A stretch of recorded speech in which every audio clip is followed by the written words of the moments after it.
Thank you. Medasi pa. Medasi pa.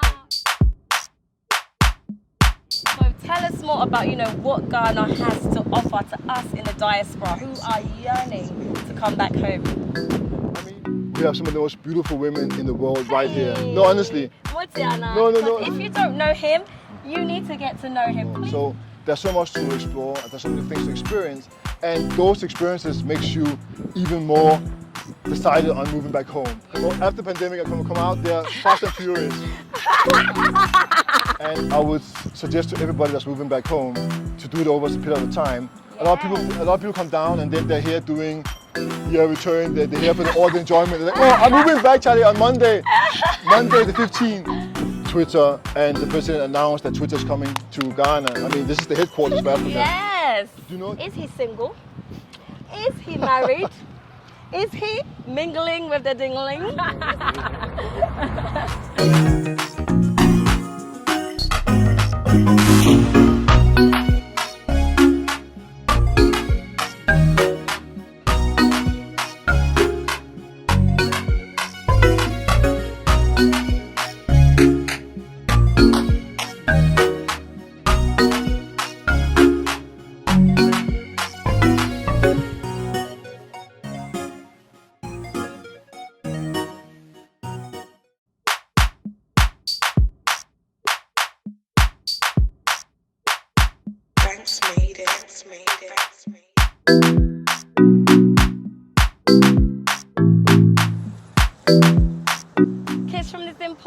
Kiss from the dimple. Akua Dimples, I am signing in. Welcome, family. Today I am so excited. As you can see, I wonder why. So we have a special guest today. And I called up our guest and I said, guest, bring me to a location that represents Ghana to you. As you know, to some people, Ghana is a market. To some, Ghana is a beach. But to our special guest today, Ghana is here. This is Ghana. Let's go and find out why I have been brought to this location and why. Follow me, family.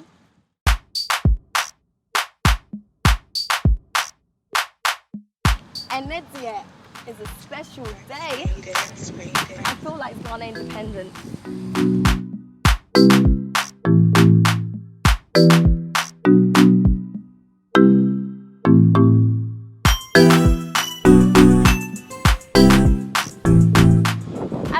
Independence Square has many chambers. I think our special guest is waiting high up. Let's go see him.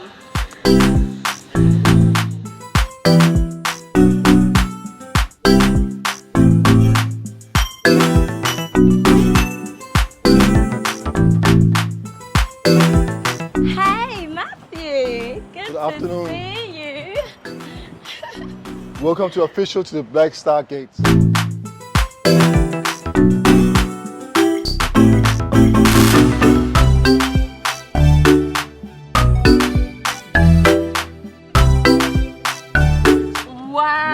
Pleasure to be here. No, pleasure to meet you. I see you've got your sunglasses on. I think I might have to.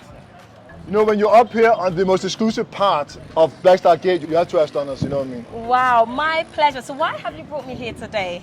Why I brought you here? Because this place here really represents, for me, Accra, Ghana in its entirety. Wow. When you see, I mean, obviously, of course, everybody knows like the Black Star. Yes. But being here at the Black Star Gate, which is the foundation from when we had like the freedom in 1957, with a view to Independence Square, it's such a strong moment, and especially looking from here, how beautiful it is. You can see the coastline as well.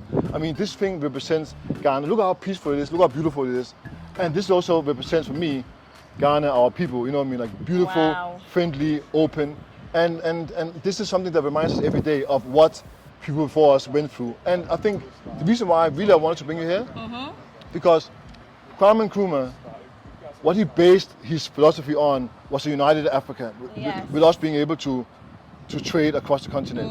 And this is what's happening now, like with the new setup of AFTA, which is the setup that for African free trade. Yes. And with us having the headquarters here in Accra, it's the dream that's come alive for Kwame Nkrumah. Wow, honestly, I think the view here undoubtedly is so breathtaking. But Matthew, I really want to know more about you. Can you please introduce yourself to our guest here? Because if you don't know him, you need to get to know him. Please tell us all about yourself.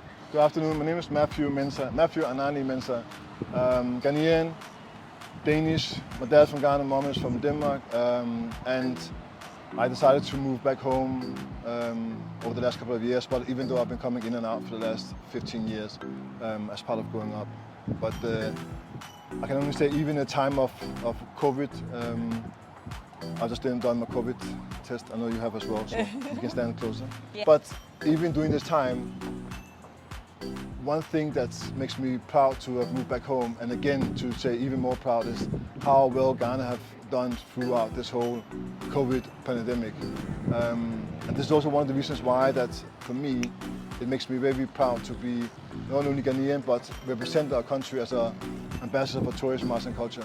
So that's about me, and now I've moved my company here as well, Rebranding Africa. Lovely. So I know you just mentioned that you've made that big move back to Ghana. How was the move? I mean, for me, it was very gradual. You know, it's something that I was coming in and out for quite a few years, and I would suggest to everybody that's moving back home to do it over a period of time. Yes. A lot of people come down and then they're here doing year return. They're here for all the enjoyment. They're like, oh, I'm moving back, Charlie, on Monday the 15th.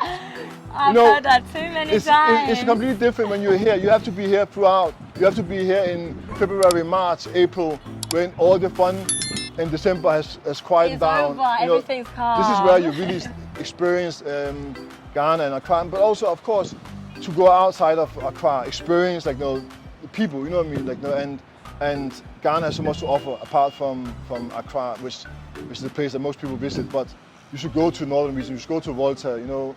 You should go to the western region where my family originally is from as well. So there's so much to explore, there's so many things to experience, and those experiences makes you even more decided on moving back home, because all those things are part of changing, putting your experiences to a decision that you're going to be happy with later on.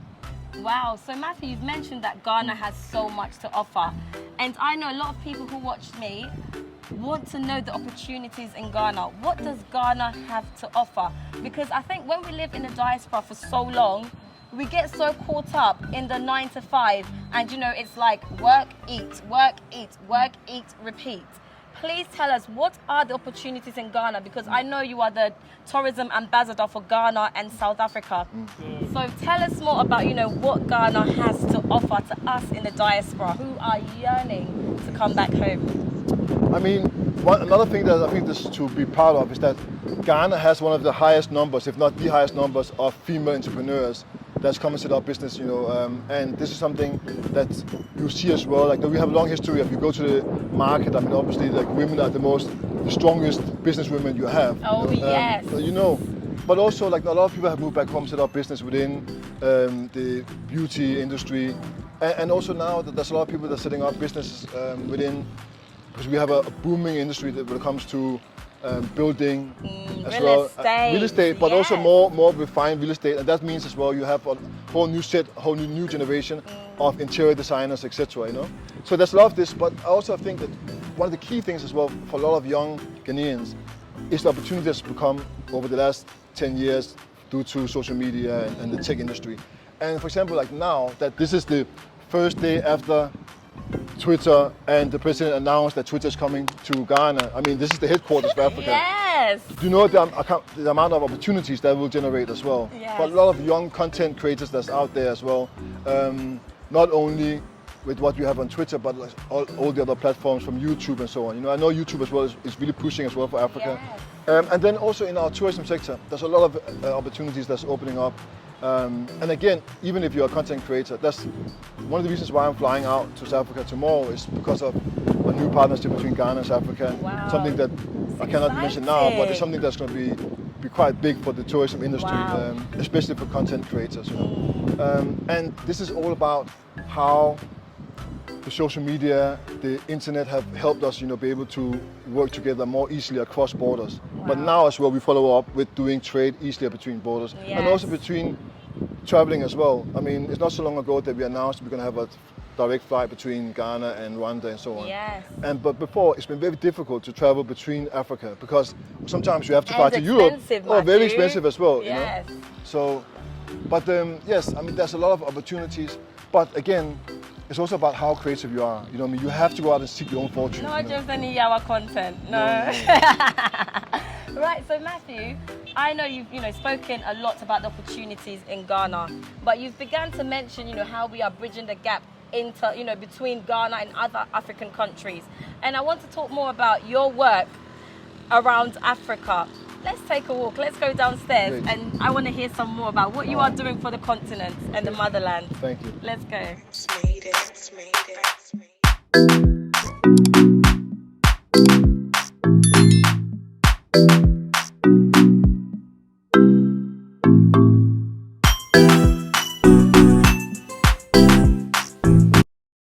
Meti fufu, mobrazin tim. Africa Queen Fufu, made from 100% fresh plantain, so you can taste the pure flavor of real good fufu. Food is ready. Let's dig in. And what's it? Africa Queen Fufu, experience the true flavor. Toposim, Africa Queen Fufu no. Products nimu. toposim, brazara puchum. Available in all Afro-Caribbean grocery stores. So, Mr. Matthew, I know you have all your work with Rebranding Africa. So please tell us more about all these opportunities and things you are doing to help the motherland.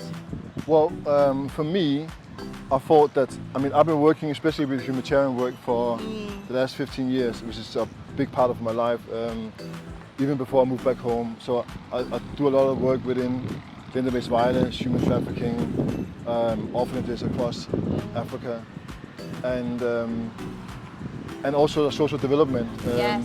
And one of the things as well that I started on 2 years ago with a partner of mine was to come back home and organize the first SDG Youth Summit, which we held in Legon for 1,500 people, like youth, in 2 days. And for me, I just realized that there's so many things. We have so many talented young people here in Ghana, and a lot of them, they're really hungry for extra wisdom and knowledge, Yes. and also opportunities, both here and outside, but they have so much to give as well. And for Talent me, that hasn't been tapped into exactly, so and, much. and those are the ones that I wanted to be able to work with, or in whatever way can inspire or support in some of the things they want to do, especially people that are talented, that want to do things in those places where I have good contracts in in South Africa and so on, Lovely. You have so many accolades to your name. Thank you. And honestly, I applaud you for your work, because I watch you on Instagram and I see that you have so much work working with orphanages, visiting them, doing your bit to help the motherland keep pushing and pushing on. So aside your role as travel ambassador, are there any other things that we need to know about Mr. Matthew Mensah? Because I know there are so many layers to you. Well, I mean, being an ambassador, tourism ambassador for tourism, arts and culture for Ghana is obviously it's an honor and a real privilege in itself. Absolutely. And something that I take very serious and I'm very passionate about, because there's so many things to promote Ghana. This is my heritage is some of the most important part of me. But for me as well, on a business-wise as well, when it comes to entrepreneurship, as we spoke about before, my communication firm, Rebranding Africa, is something that obviously I use as well to bridge the gap between Europe, US, and other countries in Africa that want to get into Ghana, or as well help with the PR for different, and it's anything from ministers to different personalities to ordinary companies that wanted to get in out on how to do certain things. Yeah. Wow, we need so many more people like you, because you are just one person with so much accolades to your name. But Matthew, another thing that I thought, that's very admirable. So something that some of you may not necessarily know about Mr. Matthew Mensah, aside all his humility, is the fact that he has won an award for GQ Men's Best Dressed in South Africa, Mr. Matthew. Trying to keep that on the low from us. Tell us some more. No, but you know what? I mean, honestly, it's a nice thing when it happens and so on, but it's not. And of course, I mean, it's something that I'm proud of. But for me, the work that I do, especially with my girls at the shelter, is much more important to me. You know, I mean, for them to be proud of me is much more than, oh, I can dress myself. You know what I mean? That's not. You know, but honestly, but seriously, but you know what? Another thing as well is that between Ghana and South Africa, you know, honestly, it's not difficult anymore to get inspiration from. There's so many cool people out there. You know, I mean, there's a lot of people around me that inspires me when it comes to dress code. A lot of my friends, both from Ghana and Nigeria, and if I mention Ghana, I have to mention someone like Freedom, for example. I have to mention So African. You know what I mean? This is guys, when you see them, they're always on point. You know, they're set. So for me as well, The standards are high. no, it keeps you. You know what I mean? You want to try a little bit, but let me tell you something. Let me tell you my honest secret. Yes. I mean, listen. We have some of the most beautiful women in the world right here. No, honestly. Motiana. No, One seriously. more time, please say it again. No, but look at you, look at you. Look at how beautiful you look, you know what I mean, the colors really? and everything. And the thing is that, no, honestly, I really believe in this thing here. That for me, as a man, you have to do your own part. You know, we have some, as I said before, we have some of the absolutely most stunning women in the world. He's talking about me, by the way, yeah. Don't let your husband come and chase me. But you know, and we expect for women, oh, they have to have their hair done, their nails done, do this and that. And for us, like, no, it's so basic what we need to do. And this is one of the things I want to say to you guys out there, men, please listen. Go and do your hands, please. Manicure, pedicure, just look after yourself, I beg you. You know what I mean? Just a small thing, it's a very small thing. If you have a beard, keep it neat. It's so small, you know what I mean? You know, it's just like, no, and brush your teeth in the morning. That's it, you know what I mean? And just try to maintain, because we have to do our own part. Ghanaian men, you know, honestly, we have to do our own part. We are around the most beautiful women in the world. Let's do our own part, okay? And let's treat these queens like the queens they are, you know? Oh, wow. Thank you. Medasipa. Medasipa. Thank you. Right. Guys, before we finish off, you know, I have a question for Mr. Mensah. And this one is you know, it's from the audience. They want to know, Mr. Mensah, is he single? Is he married? Is he mingling with the dingling? Mr. Mensah, please tell them, they're asking. Well, funny thing, no, honestly. He's sweating. No, honestly. So, let me put it clear, I mean, I'm not married. Some years ago, I actually thought I was going to get married. But, I mean, it was just not, we're not compatible. And I don't think at the time I was mature enough, you know what I mean? But it's not something that I'm trying to avoid. I mean, I could marry tomorrow if I meet the right person, you know, so that's not a problem for me. And if you're asking if I'm single, well, right now, I mean, unfortunately, I am single, but it's also because you're not out socializing, you know what I mean? This pandemic, what am I doing? You know what I mean? No, honestly. But well, after pandemic, I'm gonna come out there fast and furious. So, Mr. Mensah, if someone wants to, you know, since we're in the pandemic, wants to slide in the DMs, where do we find you, please? Where do we find Mr. Matthew Mensah? Okay. Well, I hardly go into my DM unless there's people that I know, like friends of mine. So I might not even check it. So, but my Instagram is Matthew Mensah. Okay. Any business opportunities? Where do they reach you? Again, Matthew Mensah, or send an email to matthew@rebrandingafrica.co or info@rebrandingafrica.co. Lovely. It has been an absolute pleasure to have you here today. And honestly, this is going down in the books, in the Dimples books, okay? Cut this out before your husband sees it. Thank you. Thank you very much. And you know, God bless you for all the work you're doing for the motherland. Thank you so much. So guys, you know, on this channel, I aspire to inspire is my motto. And I hope today you have been inspired by the man himself, our travel ambassador of Ghana and South Africa. Push that like button. Let me know how you found the video and if there's anything else you would like to know from the motherland and Africa. And until next time, family, it's kiss from the dimple, kiss from the dimple. Akua Dimples. I am signing out.